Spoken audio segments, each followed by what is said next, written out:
یہ اصلاحات تھیں جو لوگوں کو پسند نہیں آئیں، اور ضیاء الحق نے ڈرامہ کر دیا کہ یہ لوٹتے رہے، میں دیکھتا رہا۔ یہ بات ٹھیک ہے کہ اس دور میں کرپشن نے عروج پایا تھا، لیکن وہ ایک لمبی ماشاء اللہ کے بعد عوامی دور تھا، لیکن انہوں نے بہت اچھے کام کرنے کی کوشش کی، ٹائم نہ مل سکا۔ میں جو بات کرنا چاہ رہا تھا کہ پاکستان میں آپ جس طرح کی مرضی لے آئیں، بجٹ لے آئیں، جب تک آپ نے زرعی بجٹ نہیں لانا، ہمارا جو 70% لوگ ہیں وہ زراعت سے وابستہ ہیں، زراعت سے کھاتے ہیں، زراعت سے پیتے ہیں۔ آپ دیکھیں ان ملکوں کے حال کرونا کی وجہ سے، جن کا دارومدار صرف سیاحت پر تھا، جن کی ایئر لائنز دیوالیہ ہو رہی ہیں، جن کے ملک میں لوگوں میں افراتفری پھیل رہی ہے، لیکن آپ کے ملک میں وہ حال کیوں نہیں کہ آپ کا 70% لوگ جو ہیں وہ اپنا خود ہی اگاتے ہیں، خود ہی کھاتے ہیں۔ پاکستان کو ایک زرعی بجٹ لانا چاہیے تھا۔ آپ نے زراعت کو کیا دیا ہے؟ کچھ بھی نہ۔ آپ نے کیا اصلاحات لائے ہیں زراعت کے لیے؟ یہ جو بڑے بڑے لوگوں کو سبسڈی ملتی ہے، یہ صرف ذمہ داروں کو ملنی چاہیے، اور گورنمنٹ کو چاہیے تھا کہ وہ اس قبضہ مافیا سے جان چھڑا کے ایک انقلابی بجٹ پیش کرتی، تاکہ لوگوں کو پتہ چلتا کہ یہ جو وعدے کیے گئے ہیں پورے ہو رہے ہیں۔ آپ دیکھیں کہ ذمہ دار بیچارہ ہے، اس کی زندگی میں کوئی تبدیلی نہیں آ رہی۔ اگر آپ اس کو ٹیوب ویل پہ سبسڈی دیں، آپ صنعت کاروں کو سبسڈی دے رہے ہیں، اس کو نہیں دے رہے۔ آپ انہیں یونٹ کونسل لیول پہ مشینری پرووائڈ کریں جو اسے فری ملے، اسے سستے بیج دیں۔ وہ بیچارہ تو سارا سال محنت کرتا ہے، بارش آتی ہے، انشورنس ہوتی کوئی نہیں، اس کی تباہی ہو جاتی ہے۔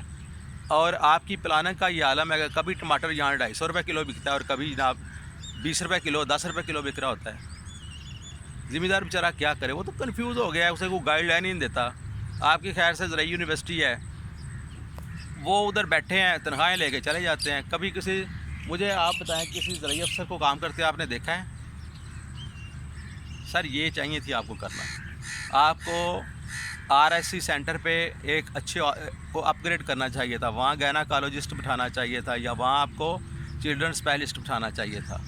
آپ کو بچوں کے تعلیم کے جو ہیں وہ ماڈل اسکول بنانے چاہیے تھے، تاکہ آپ یہ جو لوگوں کا اعتماد خراب ہوا ہے تو ان میں چلو آپ تھوڑی بہت فیس رکھ لیتے، لیکن یہ پرائیویٹ اسکول کا مقابلہ کرتے، ان سے اچھے رزلٹ دیتے، تاکہ لوگ آپ کی طرف پلٹتے۔ کچھ نہیں کیا آپ نے۔ آپ کے بجٹ میں کیا ہے؟ وہی جمع تفریق جو زبانی چلتی رہتی ہے۔ تو ایک سب سے بڑی بات جو ہے میرے ذہن میں آ رہی تھی کہ خان صاحب شاید یہ کریں کہ کمیونٹی سینٹر کا نظام لائیں، جس طرح ملیشیا وغیرہ میں ہے۔ ہمارے ملک کو تو ٹھیکیدار لوٹ کے چلے گئے ہیں۔ 1,00,000 روپے کا کام ہوتا ہے، 60,000 روپیہ ٹھیکیدار گھر لے جاتا ہے، 40,000 روپیہ لگا دیتا ہے۔ سر آپ گاؤں میں کمیونٹی سینٹر بناتے، وہاں پڑھے لکھے لوگ، ہیڈ ماسٹر، اسکول کے ڈاکٹرز جو یونین کونسل پہ ہیں، ان سے پروجیکٹ لیتے، یہ نہیں کہ آفسوں میں بیٹھ کے پروجیکٹ بن جاتے، اور وہ پیسہ ان کو دیتے، ان کو کہتے آپ نے یہ کام کروانا ہے، دیکھتے ہیں ان کی عمریں کتنی ہوتی ہیں۔ ہمارے ٹھیکیدار کیا کرتے ہیں؟ ایک سڑک بنا کے جاتے ہیں، ابھی جناب چینی ادھر ہی پڑی ہوتی ہے، ساتھ ہی ٹوٹ جاتی ہے۔ اس ملک کو اس طرح بہت نقصان ہوا ہے۔ لاکھوں روپے کی بلڈنگ، 2 کمروں کے میں نے دیکھا ہے ٹینڈر کتنے ہیں، 3 کروڑ روپے کے، جو 50,000 جو زیادہ سے زیادہ 50 لاکھ کا کام تھا، وہ 3 کروڑ میں ہو رہا ہے۔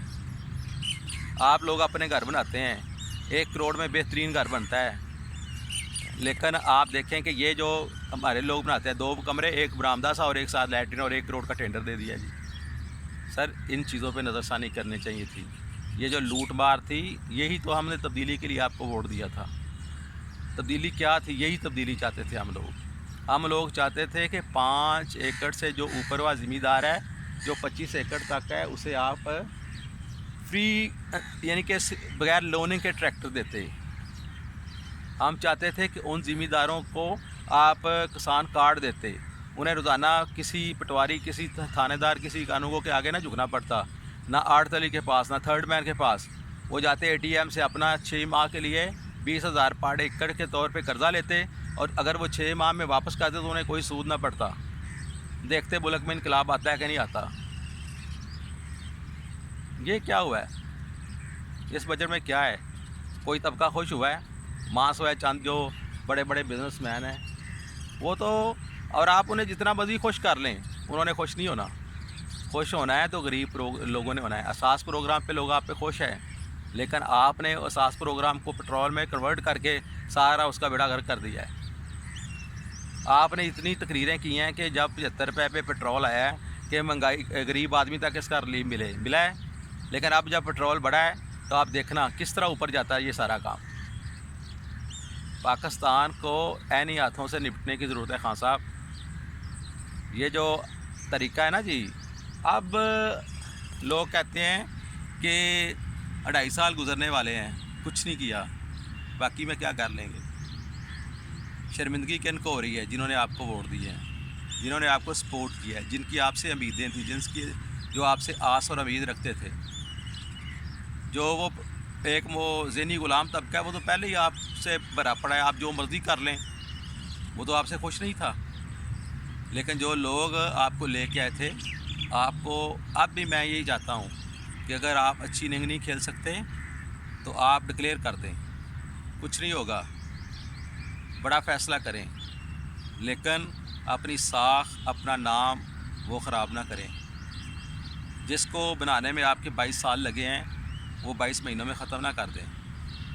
یہی میرا پیغام تھا، یہی میری سوچ تھی، اور میں یہی چاہتا تھا کہ ایسا بجٹ آتا کہ ہر غریب، ہر امیر اور ہر طبقہ آپ سے مطمئن ہوتا۔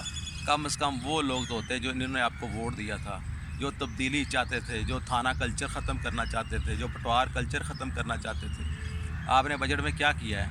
میں یار حیران ہوتا ہوں جب سبز نمبر پلیٹوں والی گاڑیاں دیکھتا ہوں نا، اور ان میں ڈالے ہوتے ہیں 50 کروڑ کے، لینڈ کروزر ہوتی ہیں۔ یار ان بیوروکریسی کو کیا ضرورت ہے ان کی؟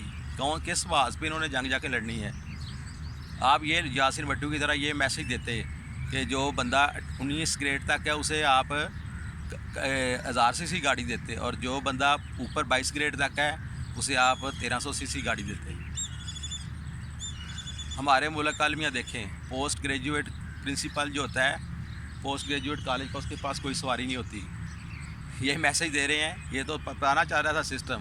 آپ باتیں کرتے تعلیم کو فروغ دینے کی، کم سے کم پرنسپل کو تو پوسٹ گریجویٹ کے کو گاڑی ملے۔ وہ بیچارہ اس کو ایک کلٹس دینے سے کیا فرق پڑ جاتا ہے بجٹ پہ، لیکن ایک میسج جاتا ہے، ایک تبدیلی کا میسج جاتا ہے، پڑھے لکھے لوگوں کی قدر ہو رہی ہے۔ خدا را کچھ سوچیں۔ میں جناب ریس کورس پارک سے آپ سے اجازت چاہوں گا۔ اللہ حافظ۔ اتنے پیارے ماحول میں اتنی تلخ باتیں ہوئی ہیں، لیکن یقین جانے کرنے کو جی نہیں چاہتا تھا، لیکن مجبوری تھی۔ خدا حافظ۔